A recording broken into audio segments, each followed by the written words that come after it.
Nu mai putem da timpul înapoi.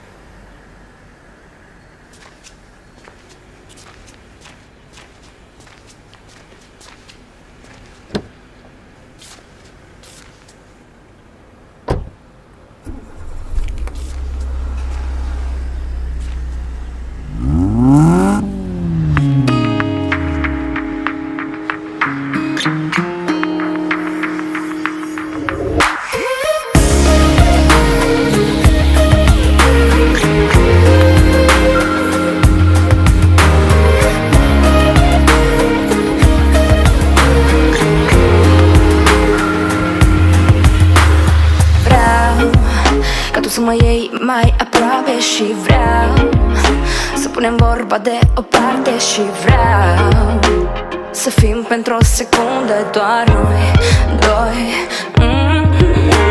Eu vreau să mă porți peste ape prin valuri, să pășim peste toate și vreau să rămânem pe veci numai noi doi. Mesajele-s degeaba și n-au niciun folos, că nu ești lângă mine, ce-mi scrii, citesc pe dos. Liniștea urlă mai tare ca tot, inima-mi spune de azi nu mai pot. Nici muzica tare n-ajută deloc, tu nu știi. Timpul rămâne blocat într-un loc și inima-mi spune că azi nu mai pot. Când liniștea-mi urlă, încă aștept să te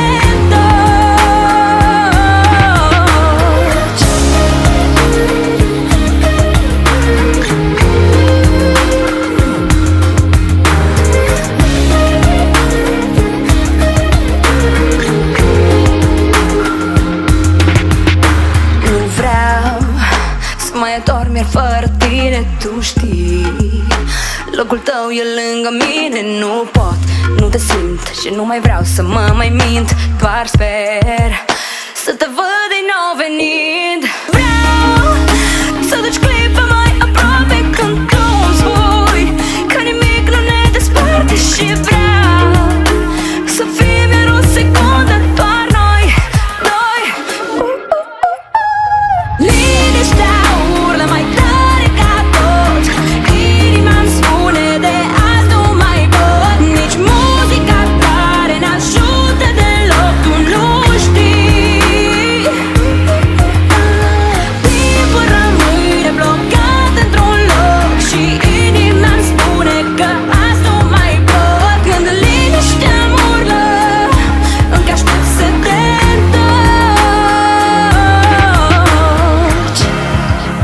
Ți-aduce aminte atunci când noi ne țineam de mână în vânt și în ploi. Chiar și azi mi-amintesc, primul al tău te iubesc. Liniștea